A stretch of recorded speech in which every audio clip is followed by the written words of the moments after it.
ونعوذ بالله من شرور أنفسنا ومن سيئات أعمالنا من يهده الله فلا مضل له ومن يضلله فلا هادي له ونشهد أن لا إله إلا الله وحده لا شريك له ونشهد أن سيدنا وحبيبنا ومولانا محمدا عبده ورسوله أرسله بالحق بشيرا ونذيرا وداعيا إلى الله بإذنه وسراجا منيرا أما بعد فأعوذ بالله من الشيطان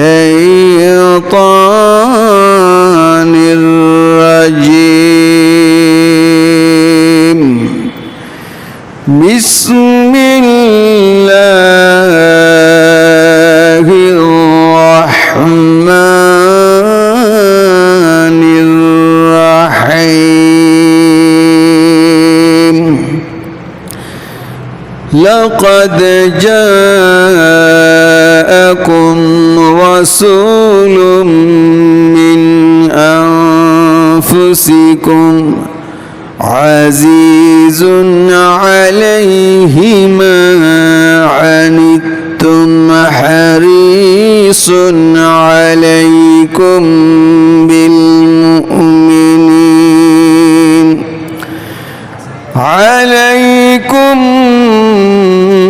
بالمؤمنين رؤوف رحيم.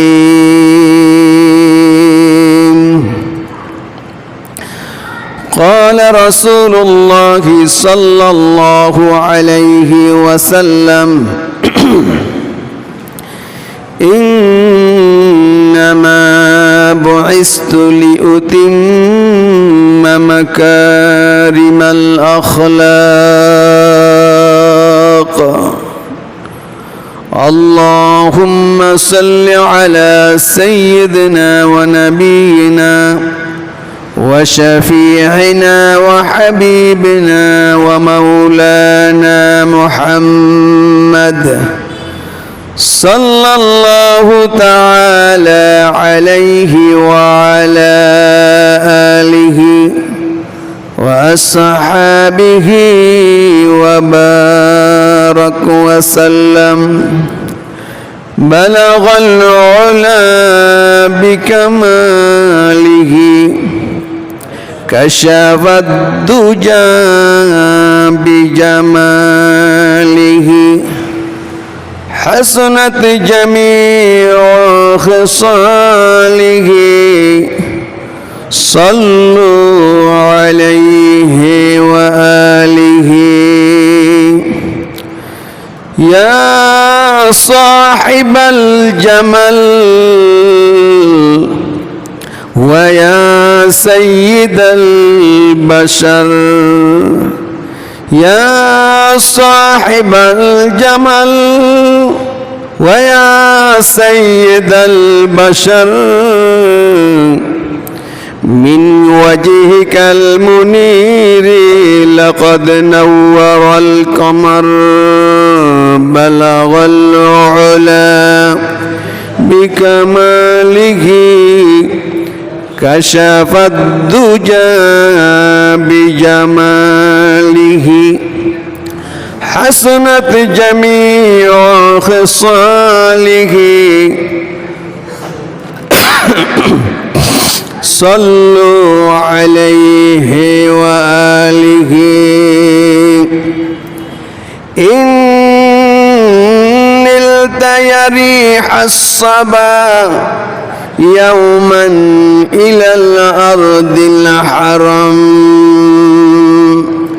إن نلت ريح الصبا يوما إلى الأرض الحرم بلغ سلامي روضة فيها النبي المحترم بلغ العلا بكماله كشف الدجى بجماله حسنت جميع خصاله صلوا عليه وآله মুআজ্জাজ মুহতারাম আল্লাহু জাল্লা শানুহুর দরবারে লাখো কোটি শুকরিয়া জ্ঞাপন করছি যে আল্লাহ তাআলা আমাদেরকে সর্বশ্রেষ্ঠ মহামানব সর্বশ্রেষ্ঠ রসুল মুহাম্মদ রাসূলুল্লাহ সাল্লাল্লাহু আলাইহি ওয়াসাল্লামের উম্মত বানিয়েছেন। এজন্য পড়ি আলহামদুলিল্লাহ। মহানবী সাল্লাল্লাহু আলাইহি ওয়াসাল্লামের আগমনের মাস, পৃথিবীতে এই ধরায় আগমন করেছেন 12ই রবিউল আউয়াল, রবিউল আউয়াল মাসে। এজন্য বিশ্ববাসীর জন্য আনন্দের মাস, মহামানবের আগমনের মাস, তার উম্মতের জন্য আনন্দ, গোটা পৃথিবীর সমস্ত মানুষের জন্য কল্যাণ ও রহমত, সমস্ত মখলুকাতের জন্য তিনি রহমত হয়ে আগমন করেছেন। সেই মহামানবের উম্মত হতে পেরে আমরা আল্লাহ পাকের দরবারে শুকরিয়া জ্ঞাপন করি আলহামদুলিল্লাহ। সম্মানিত হাজিরিন, আলোচনার শেষে 16 তারিখের প্রোগ্রামটা হইব, এরা একটু বইলা দিবেন আর মসজিদ কালেকশনের পরে একটু হাত কালেকশন করিয়া ওই খরচ। আচ্ছা, ঠিক আছে।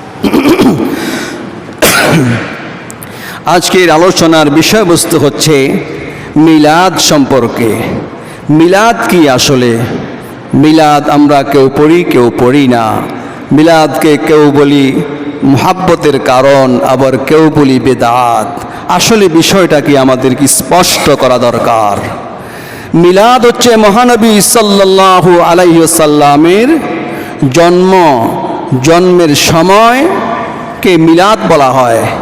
জন্মস্থান এবং সময়ে মিলাদের শাব্দিক অর্থ হচ্ছে নবীজির জন্মস্থান এবং জন্মের সময় এবং আনুষঙ্গিক যেগুলো ঘটনা ঘটেছে তাকেই বলা হয় মিলাদ। তাহলে নবীজি জন্মগ্রহণ করেছেন, এটা কি সত্য না অসত্য? নবীজি আগমন করেছেন, মিলাদ, এটা কেউ অস্বীকার করতে পারবে না। এটা সবাই মানে, আমিও মানি, আপনিও মানেন, আবু জাহালও মানে, সবাই মানে বিশ্বনবী পৃথিবীতে আগমন করেছেন। পৃথিবীতে আগমন করা নিয়ে কারো দ্বিমত নাই। বেদাত তো দূরের কথা, মিলাদ মানা ফরজ। এই অর্থে বিশ্বনবী পৃথিবীতে এসেছেন, এটা মানতেই হবে। বেদাত কোনটা? মিলাদ নামের যেগুলো করা হয় নবীজির যুগে ছিল না, মিলাদের সাথে যেগুলোকে অ্যাড করা হয়েছে, যুক্ত করা হয়েছে, ওগুলো বেদাত। মূল মিলাদ কিন্তু বেদাত নয়। আমরা মিলাদকে তো প্রাণের অধিক ভালোবাসি। তো এই দিনের প্রতি কেমন আনন্দিত আমি! ঈদুল ফিতরের চাইতেও বেশি আনন্দিত মহানবীর আগমনে। ঈদুল আজহা থেকেও বেশি আনন্দিত, লাইলাতুল কদর, লাইলাতুল বারাত থেকেও আনন্দিত মহানবীর আগমনে। কথা বলেন ঠিক না ঠিক? মহানবীর আগমন ছাড়া ঈদুল ফিতরও পেতাম না, ঈদুল আজহাও পেতাম না, লাইলাতুল কদরও পেতাম না, লাইলাতুল বারাতও পেতাম না, রমজানও পেতাম না, কিছুই পেতাম না বিশ্বনবীর আগমন না হলে।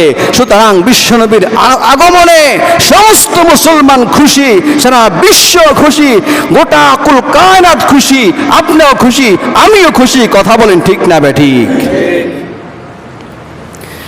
তাই বলে 12ই রবিউল আউয়ালকে সকল ঈদের সেরা ঈদ এটা নিয়ে একটু ঝামেলা আছে এই কথা নিয়ে। কেননা সকল ঈদের সেরা ঈদ যদি বলতে হয় এটা বিশ্বনবীর জবান থেকে বের হতে হবে। সকল ঈদের চাইতে বেশি আনন্দ এক কথা, আর সকল ঈদের সেরা ঈদ এটা বলা আরেক কথা। ঈদ বলতে শরীয়তের পরিভাষাকে বোঝায়। শরীয়তের পরিভাষা সৃষ্টি করার একমাত্র এখতিয়ার হলো মুহাম্মদুর রাসূলুল্লাহ সাল্লাল্লাহু আলাইহি সাল্লামের। শরীয়তের পারিভাষিক ঈদ বলা যাবে না। আনন্দের সীমা নাই, সীমাহীন আনন্দ বিশ্বনবীর আগমনে। তাই বলে এটাকে ঈদের দিন বানানো বলা যাবে না। জন্মদিন নবীজি পালন করেছেন, নবীজির জন্মদিন তিনি পালন করেছেন। আমরা পালন করি জন্ম তারিখ। জন্মদিন এক কথা, জন্ম তারিখ আরেক কথা। জন্ম তারিখ বলে 12ই রবিউল আউয়ালকে বোঝায়, আর জন্মদিন বলতে সোমবারকে বোঝায়। আল্লাহ নবী বিশ্ব নবী জন্মদিন পালন করেছেন সপ্তাহের সোমবার আর বৃহস্পতিবার। আল্লাহ নবী রোজা রাখতেন। রোজা কি খেয়ে রাখে নাকি না খেয়ে রাখে? দিনের বেলা কি খায় না খায়? আল্লাহ নবী সপ্তাহে পুরা বছরে 52টা সোমবার আসে, 52 দিন রোজা রেখেছেন। সোমবার না খেয়ে রোজা রেখেছেন। আর নবীর আশেকেরা 12ই রবিউল আউয়াল নবীজির জন্মদিন পালন করে ঈদের মাধ্যমে। ঈদ আর রোজা বিপরীত জিনিস। রোজা হয় না খেয়ে, আর ঈদ হয় কোরমা পোলাও খায়া। কথা বলেন ঠিক না বেঠিক? আপনার বিবেককে প্রশ্ন করেন। কোরআন হাদিসের দলিলের দরকার নাই, বিবেককে প্রশ্ন করেন। আল্লাহ নবী নিজের জন্মদিন পালন করেছেন যেভাবে, উম্মত পালন করবে সেইভাবে। নবীকে যদি আপনি ভালোবাসেন, মোহাব্বত করেন, তাহলে সেইভাবেই জন্মদিনকে পালন করতে হবে। সুইলা রাসূলুল্লাহ সাল্লাল্লাহু আলাইহি ওয়াসাল্লাম আন ইয়াউমিল ইসনাইনি, নবীজিকে প্রশ্ন করা হলো, ইয়া রাসূলুল্লাহ আপনি সোমবারে কেন রোজা রাখেন? নবীজি বলেন, আমি সোমবারে এই জন্য রোজা রাখি, ফিহি ইয়াউমুন ফিহি উলিদতু, এই দিনে আমি মুহাম্মদ পৃথিবীতে আগমন করেছি। আমি যেহেতু রাহমাতুল লিল আলামিন হয়ে পৃথিবীতে আগমন করেছি, এই জন্য আমি নিজে শুকরিয়া আদায় করি। আর এই দিনে উনজিলা আলাইয়া, আল্লাহর পক্ষ থেকে ওহী নাজিল হয়েছে সোমবারে আমার জন্মদিন আর ওহী নাজিলের দিন। এই জন্য প্রত্যেক সোমবারে আমি রোজা রাখি।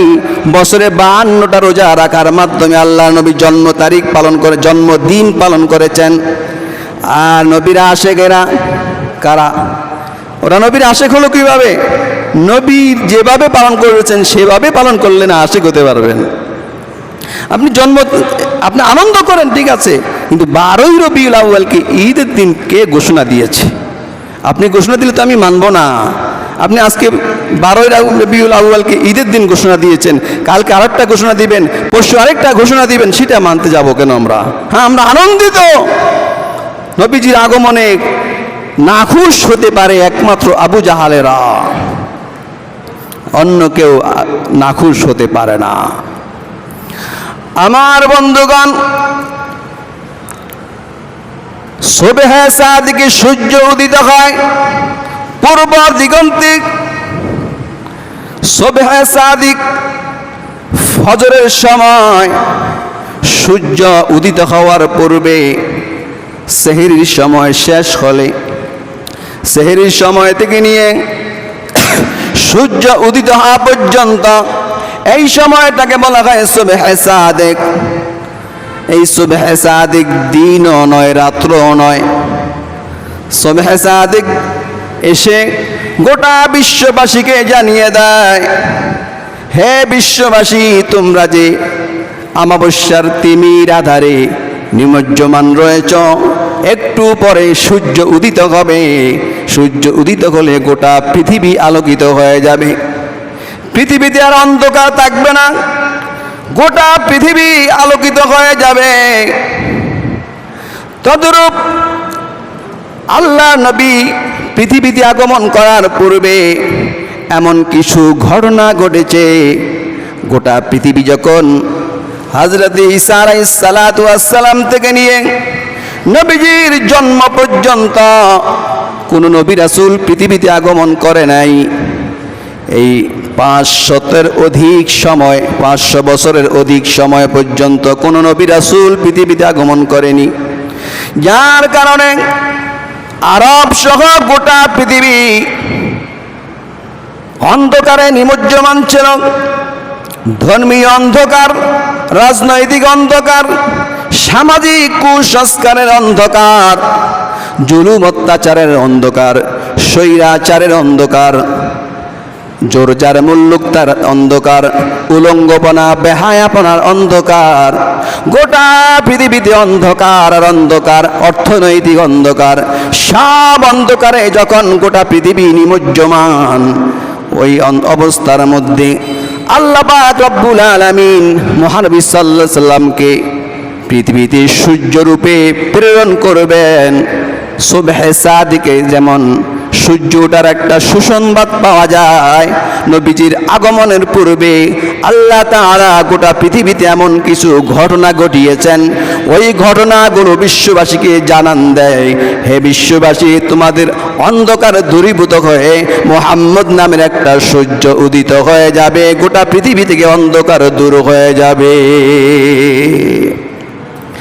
আমার বন্ধুগণ, নবীজির আগমনের পূর্বে আব্রাহা সম্রাট হস্তি বাহিনী নিয়ে বাইতুল্লাহ আক্রমণ করতে যখন আগমন করল, নবীজির জন্মের 40 দিন, মতান্তরে 50 দিন পূর্বে আল্লাহ পাক রব্বুল আলামিন বিশাল হস্তি বাহিনীকে ছোট ছোট আবাবিল পাখি দিয়ে নাস্তানাবুদ করে দিয়ে আল্লাহ পাক জানিয়ে দেন, এটা হলো বিশ্বনবী মুহাম্মদুর রাসূলুল্লাহ পৃথিবীতে আগমনের পূর্বাভাস।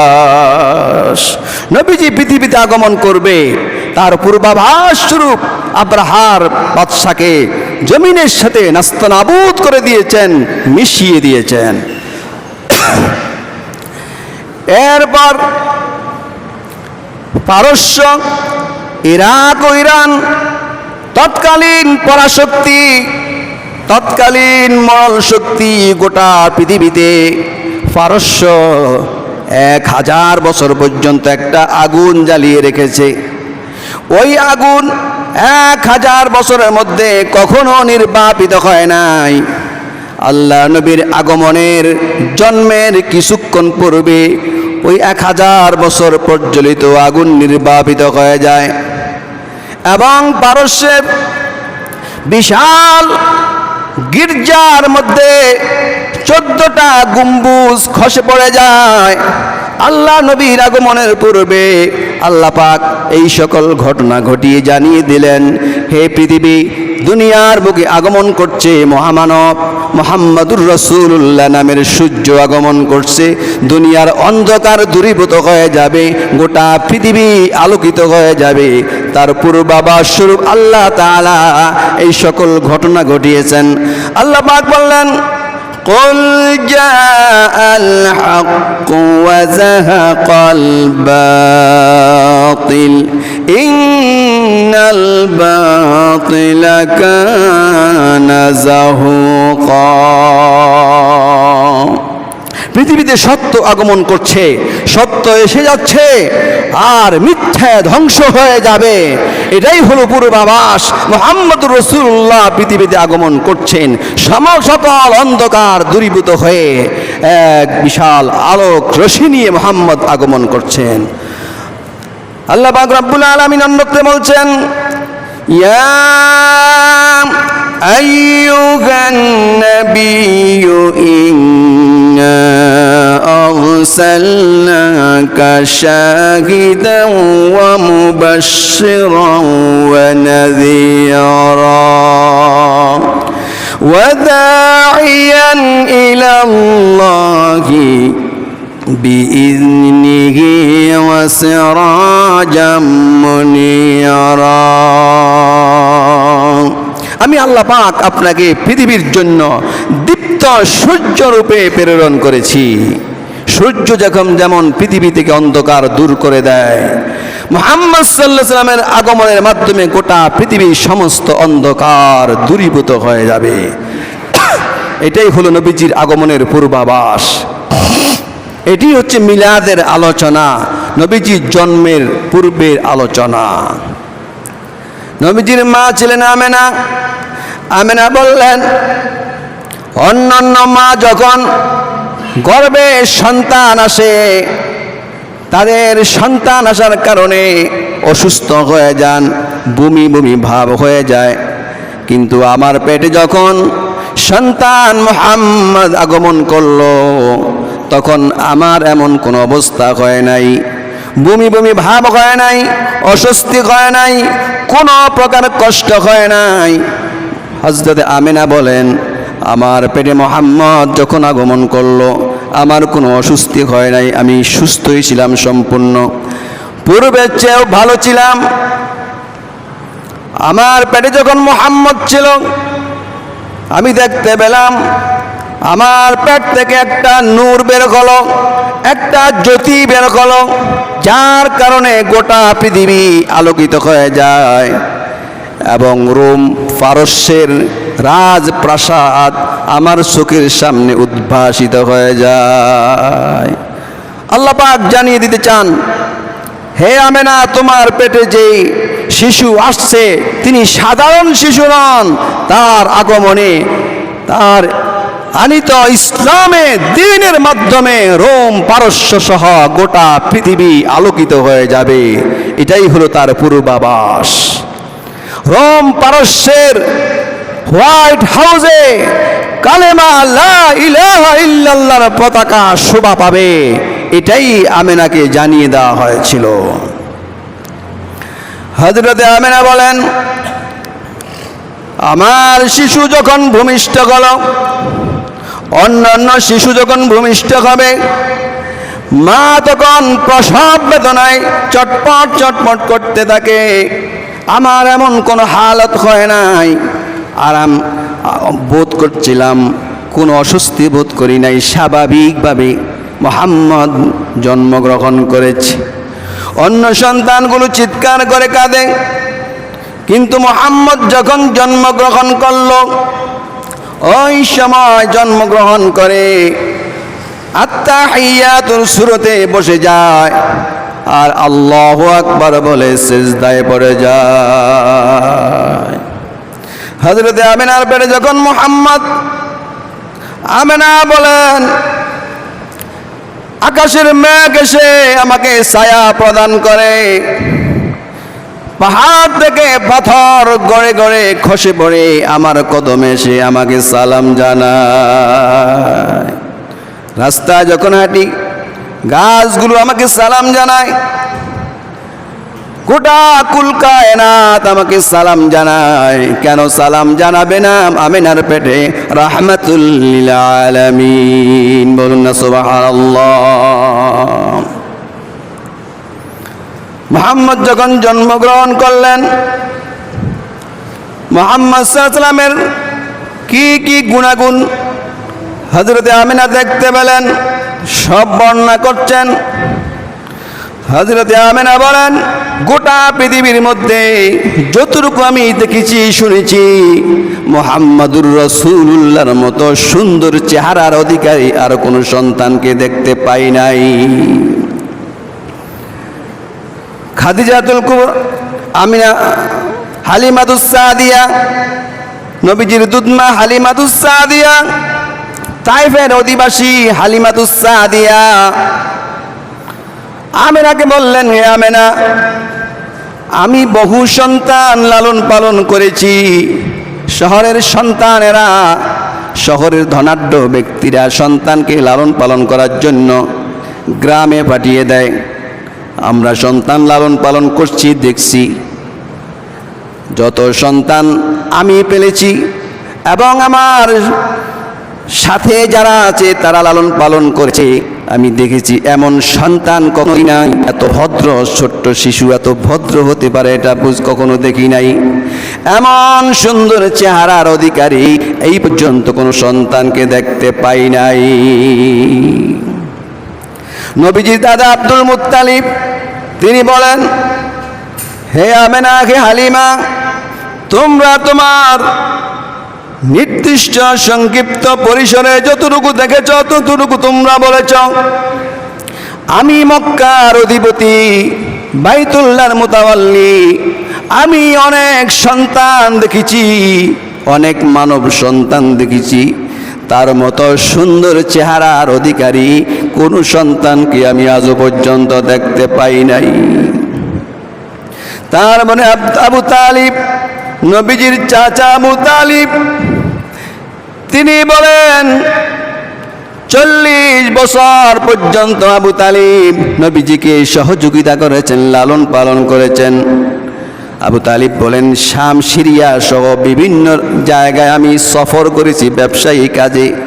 যতটুকু দেখেছি হাজার হাজার লাখ লাখ মানুষ দেখেছি, তার মধ্য থেকে মুহাম্মাদের মতো কাউকে দেখতে পাই নাই। সুবহানাল্লাহ।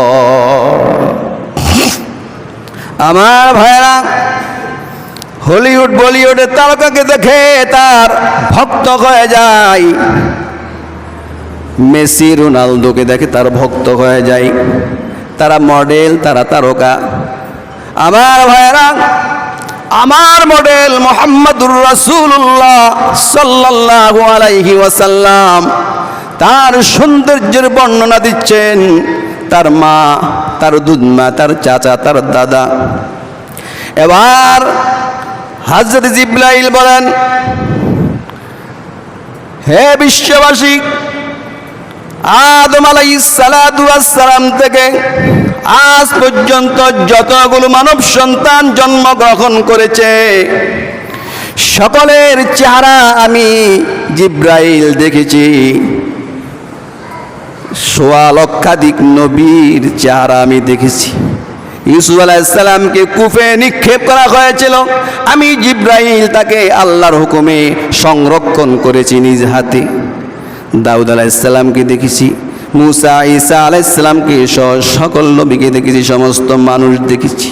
গোটা পৃথিবী একবার ভ্রমণ করতে আমার এক মুহূর্ত সময় লাগে।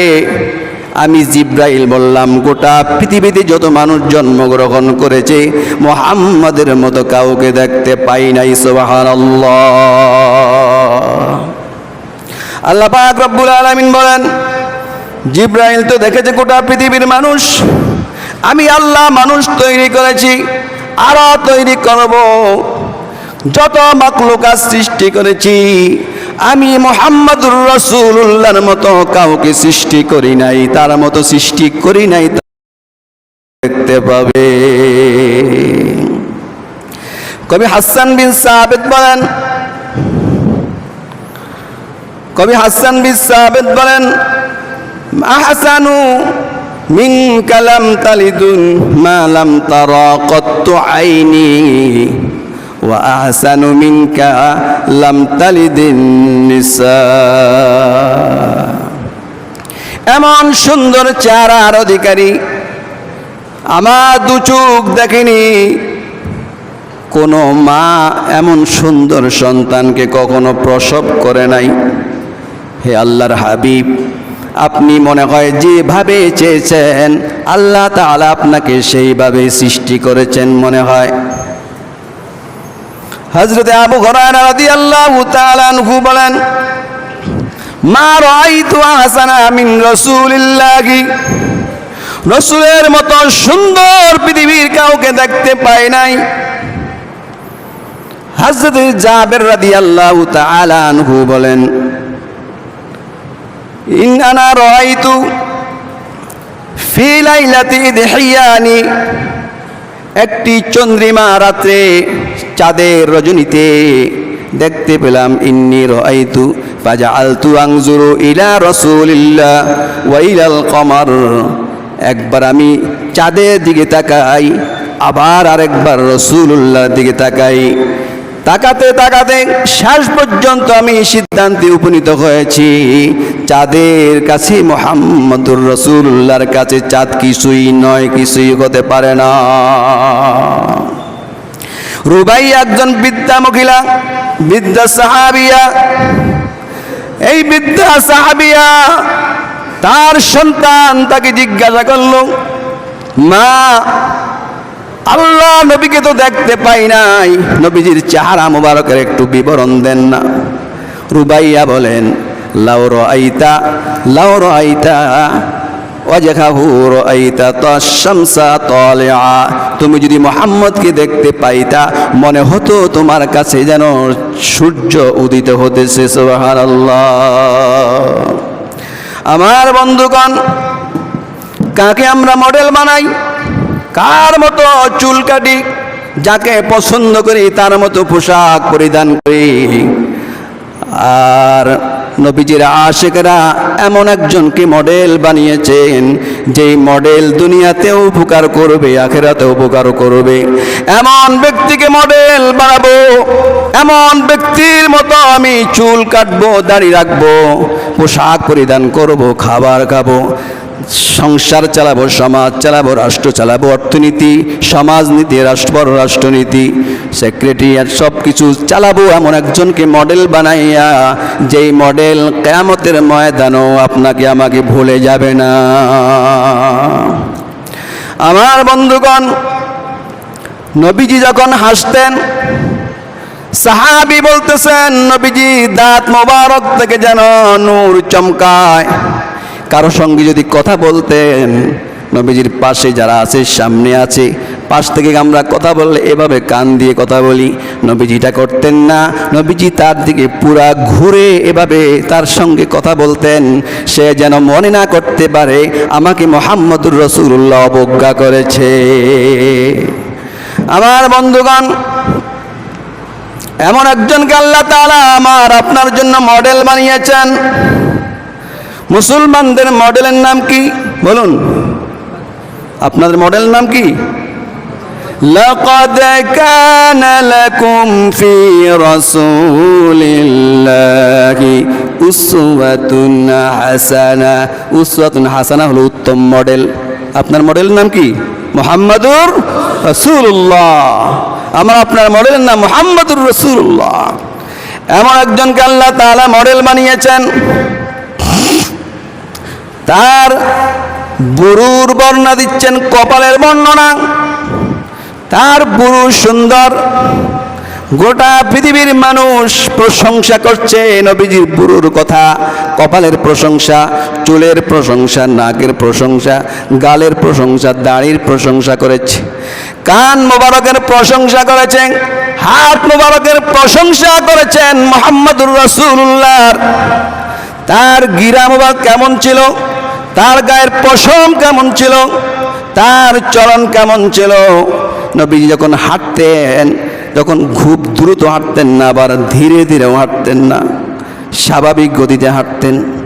নবীজি বেশি লম্বা ছিলেন না, খাটো ছিলেন না, একটু লম্বা ছিলেন কিন্তু অতিরিক্ত লম্বা ছিলেন না। নবীজি যেখানে দাঁড়াতেন, যত মানুষ থাকুক না কেন নবীজিকে সবচাইতে লম্বা মনে হতো, কিন্তু বেমানান লম্বা ছিলেন না। নবীজির চেহারা থেকে নবীজি যখন খুশি হতেন, আনন্দিত হতেন, ইয়াতালা আলাউ ওয়াজহু তালা আলু আল কমারি লাইলাতাল বদরি। নবীজি আনন্দিত হলে নবীজির চেহারা লাইলাতুল বদর, পূর্ণিমার চাঁদের মতো ঝলমল ঝলমল করত। নবীজি যখন রাগান্বিত হতেন, মনে হয় তার চেহারার মধ্যে ডালিমের দানা ছিটিয়ে দেওয়া হয়েছে। এইভাবে নবীজির বর্ণনাগুলো শামাইলে তিরমিজির মধ্যে পাবেন। শামাইলে তিরমিজি, হযরত আবু ঈসা তিরমিজি রাহমাতুল্লাহি আলাইহি তিরমিজি লিখেছেন, শামাইলে তিরমিজি লিখেছেন। যার ঘরে শামাইলে তিরমিজি আছে, এবং তিরমিজি শরীফ আছে, যেন স্বয়ং মুহাম্মাদুর রাসূলুল্লাহ তার ঘরে আছে। সুবহানাল্লাহ। বাংলায় অনুদিত হয়েছে শামাইল তিরমিজি, পড়বেন। মোবাইলে গিয়ে প্লে স্টোরে শামাইল তিরমিজি লিখে সার্চ দিবেন, বের হয়ে আসবে। শামাইল তিরমিজির মধ্যে নবীজির সব বিবরণ দেওয়া আছে। এমন একজনকে আল্লাহ তাআলা মডেল বানিয়েছেন আমার আপনার জন্য, শুধু মুসলমানদের জন্য নয়, গোটা পৃথিবীর সমস্ত মানবের জন্য আল্লাহ তাআলা মডেল বানিয়েছেন। তিনি দেখতেও সুন্দর, সব অঙ্গ প্রত্যঙ্গর আলাদা আলাদা সৌন্দর্য আছে। শুধু বাহ্যিক সৌন্দর্য নয়, তার চারিত্রিক সার্টিফাই করেছেন, প্রশংসার সার্টিফাই করেছেন স্বয়ং আল্লাহ তাআলা। ইন্নাকা লাআলা খুলুকিন আযীম, তার চরিত্রে সার্টিফাই করেছেন স্বয়ং আল্লাহ, স্বয়ং আল্লাহ। সাহাবায়ে কেরাম আয়েশা সিদ্দিকাকে প্রশ্ন করলেন, আম্মা জান আয়েশা, নবীজির চরিত্র সম্পর্কে বলুন।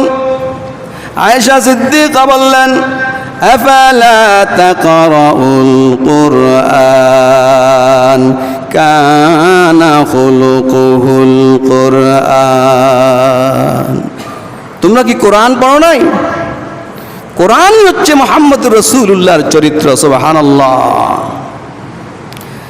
এমন ব্যক্তিকে আল্লাহ তাআলা মডেল বানিয়েছেন, তার শুধু বাহ্যিক সৌন্দর্য নয়, তার ভিতরের সৌন্দর্য তুলনাহীন, যার সার্টিফাই স্বয়ং আল্লাহ পাক করেছেন।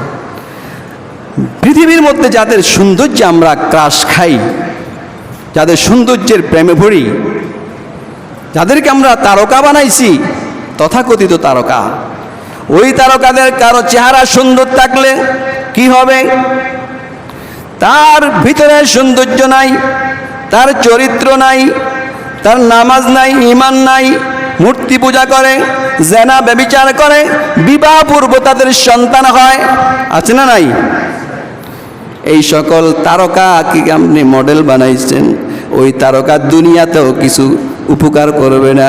আপনি বাংলাদেশে বসে নেইমার মেসিকে মডেল বানালেন, ওই নেইমার মেসি আপনার নামও জানে না, এমনকি অনেকে বাংলাদেশের নামটাও ঠিক মতো বলতে পারে না। আপনি এই দেশে তাকে মডেল বানাইছেন, আর আপনি যদি মুহাম্মদুর রাসূলুল্লাহকে মডেল বানান, আপনার নাম, ঠিকানা, বাড়ির নাম, বাপের নাম, দাদার নাম, 14 গোষ্ঠীর নাম সহ মুহাম্মদুর রাসূলুল্লাহর কাছে উপস্থিত করা হয়। সুবহানাল্লাহ। আপনার পরিচয় সহ গোটা ডিটেলস মুহাম্মদুর রাসূলুল্লাহর কাছে দেওয়া হয়। এই যে দেখেন, আপনার উম্মত আপনার জন্য দুরূদ ও সালাম পাঠ করেছে, দুরূদ সালাম পাঠিয়েছে, সে আপনার তরিকা মতো চলে, আপনার দাঁত ভাঙা দিনের উপরে সে প্রতিষ্ঠিত হয়েছে। এই দেখেন আপনার উম্মতের চেহারা। আল্লাহ পাক আমাকে আপনাকে মুহাম্মদুর রাসূলুল্লাহকে মডেল হিসেবে কবুল করার তৌফিক দান করুন। আমিন। ওয়া আখিরু দাওয়ানা আলহামদুলিল্লাহি রাব্বিল আলামিন।